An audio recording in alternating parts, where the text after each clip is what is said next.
গোল্লাঘাটি বিধানসভার বুড়িমা নদীর ভাঙ্গন রোধে একটা গভর্নমেন্ট একটা প্রজেক্ট বের হয়। সেটাকে নির্মাণ করার জন্য সেটাকে কন্ট্রাক্টর হিসাবে শ্যামল দেবনাথ নামে একজন কন্ট্রাক্টর সেই কাজের বরাত পান। কিন্তু সরস্বতী লুত নামে একজন ভদ্রমহিলা উনি এটা সাব কন্ট্রাক্টর হিসাবে এটা কাজটা পরিচালনা করেন। কিন্তু বেশ কিছুদিন ধরে স্থানীয় লোকজন একটা অভিযোগ করেন, তারা সাংবাদিকদের গোচরে বিষয়টি আনেন। বিশালগড় প্রেস ক্লাবে স্থানীয় কয়েকজন লোক তারা গিয়ে অভিযোগ করেন যে এখানে নিম্নমানের কাজ হচ্ছে, সরকারি কাজে ব্যাপক দুর্নীতি হচ্ছে। সেই বিষয়ে আপনারা গণতন্ত্রের চতুর্থ স্তম্ভ, আপনারা যদি সেই বিষয়টা একটু দেখেন তাহলে আমরা সাধারণ মানুষ উপকৃত হব। এবং তাদের সেই অভিযোগ শুনে আমাদের প্রেস ক্লাবের বিশালগড় প্রেস ক্লাবের কয়েকজন প্রতিনিধি, কয়েকজন সাংবাদিক বন্ধুরা সেই ঘটনাস্থলে তাদের কথার সত্যতা আছে কি না সেটা যাচাই করার জন্য যান এবং সেখানে গিয়ে তারা নিউজ কভার করেন। সেখানে হয়তো সাংবাদিকরা সেখানে গিয়ে তাদের যেই ডিপার্টমেন্ট থেকে জল সম্পদের যে ডিপার্টমেন্ট থেকে সেই কাজটা ওয়ার্ক অর্ডার হয়েছিল সেই দপ্তরের একজন আধিকারিককে, তারা এক্সিকিউটিভ ইঞ্জিনিয়ারকে সেখানে আমরা সাংবাদিক বন্ধুরা পাই।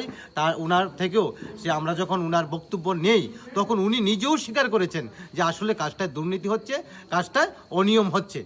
তখন আমরা সংবাদ পরিবেশন করি এবং রাজ্যের বিভিন্ন সংবাদ মাধ্যমে যখন সংবাদটি পরিবেশিত হয় তখন যে সাব কন্ট্রাক্টর যিনি ভদ্রমহিলা রয়েছেন উনি অনেকটা চাপে পড়ে যান হয়তোবা। তারপর যিনি স্থানীয় আমাদের যেই জায়গাটায় ঘটনাটা ওনার যে কন্ট্রাক্টরের কাজটা রয়েছে, ঠিকাদারের কাজটা, ঠিক তার পাশেই আমাদের বিশালগড় প্রেস ক্লাবের যিনি বর্তমান প্রেসিডেন্ট রয়েছেন ভবতোষ ঘোষ, ওনার বাড়ি। তো উনি ভেবে নিয়েছেন হয়তো ভবতোষ ঘোষ এই নিউজটা করেছেন সবাইকে দিয়ে, এরকম ওনার একটা হয়তো অভিপ্রায় বা একটা চিন্তা ভাবনা ছিল।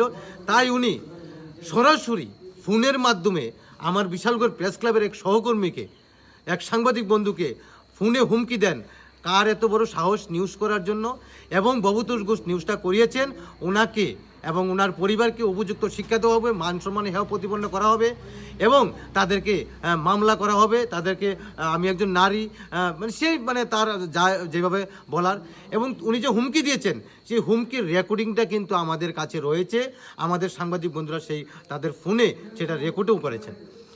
এবং শুধু এটা নয়, এই পার্শ্ববর্তী যেই জায়গাটায় এই দুর্নীতিটা চলছে পার্শ্ববর্তী এলাকায় এসে উনি ঠেট দিয়েছেন সাধারণ মানুষের কাছে আপনারা কিছুই করতে পারবেন না এবং সাংবাদিককে আমরা শিক্ষা দিচ্ছি এই বলে ঠেট দিয়েছেন।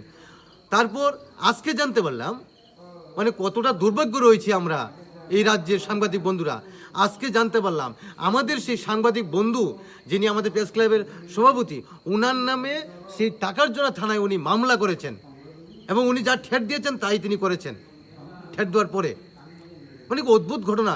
আমরা সাংবাদিক বন্ধুরা তাই আজকে বিশালগড় প্রেস ক্লাবের প্রতিনিধি দল যারা সাংবাদিক রয়েছি আমরা বিষয়টা ওনাকে টাকার জন্য থানায় ওনার নজরে আনার জন্য এসেছি। আসলে আমাদের যে ঠেট দিয়েছেন সাংবাদিকতার, যে আমাদেরকে যেভাবে হুমকি দিয়েছেন, আমরা হুমকির সম্মুখীন, সেই বিষয়টা আমরা ওনাকে জানিয়েছি। পরবর্তী পদক্ষেপ নিশ্চয়ই আমরা সবাই আলোচনা করে আগামী দিন নিশ্চয়ই আমরা সেই বিষয়ে পদক্ষেপ নেব।